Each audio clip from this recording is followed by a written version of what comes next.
Assalamualaikum warahmatullahi wabarakatuh. Perkenalkan, nama saya Puspa Permata dengan NIM C23832070206, Prodi Pendidikan Teknologi Informasi, Fakultas Keguruan dan Ilmu Pendidikan di Universitas Muhammadiyah Kota Tasikmalaya.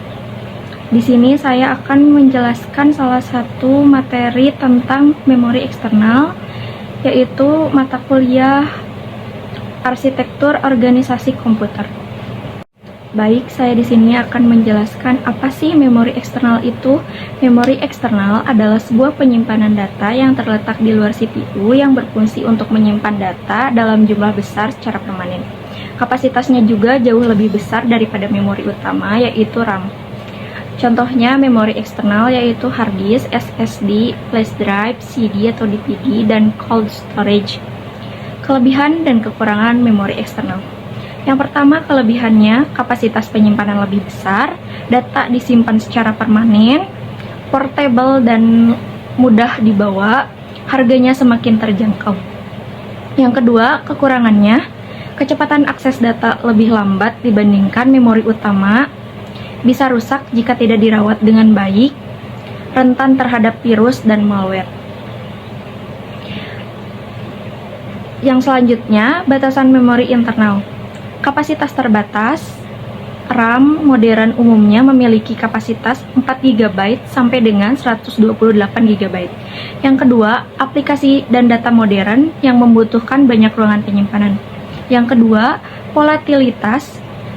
Contohnya, data di RAM hilang saat daya dimatikan. Yang kedua, data penting perlu disimpan secara permanen. Baik, selanjutnya kebutuhan memori eksternal. Yang pertama, menyimpan data dan instruksi secara permanen, yang contohnya sistem operasi, aplikasi, dan data pengguna. Yang kedua, data perlu disimpan untuk waktu lama. Yang kedua, menyimpan data yang tidak muat di memori internal, contohnya file besar seperti video, audio, dan gambar.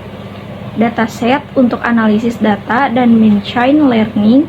Yang ketiga, menyimpan data yang jarang digunakan, yaitu arsip data lama, backup data untuk pemulihan bencana.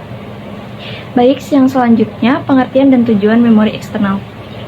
Pengertian memori eksternal adalah sebagai suatu yang dikenal penyimpanan sekunder adalah perangkat keras yang digunakan untuk operasi penulisan, pembacaan, dan penyimpanan data di luar memori utama.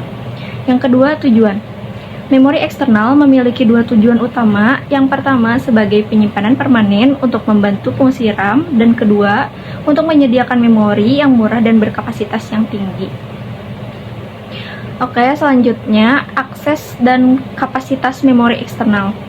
Yang pertama, akses memori eksternal dapat diakses oleh prosesor melalui piranti I atau O dan dapat berupa disk atau pita. Yang kedua, kapasitas memori eksternal biasanya dinyatakan untuk bentuk byte atau word. Panjang word umumnya 8, 16, 32 bit.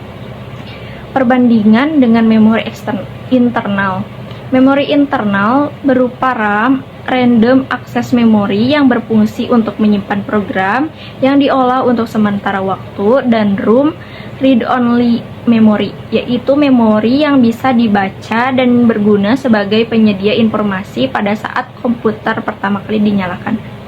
Jadi, kesimpulannya, memori eksternal merupakan kebutuhan yang sangat penting dalam arsitektur komputer. Memori eksternal juga menyediakan kapasitas penyimpanan yang lebih besar dan permanen dibandingkan memori internal. Berbagai jenis memori eksternal tersedia dengan karakteristik kegunaannya masing-masing. Segitu saja yang bisa saya jelaskan. Terima kasih, semoga bermanfaat dan dapat dipahami dengan jelas. Terima kasih. Assalamualaikum warahmatullahi wabarakatuh.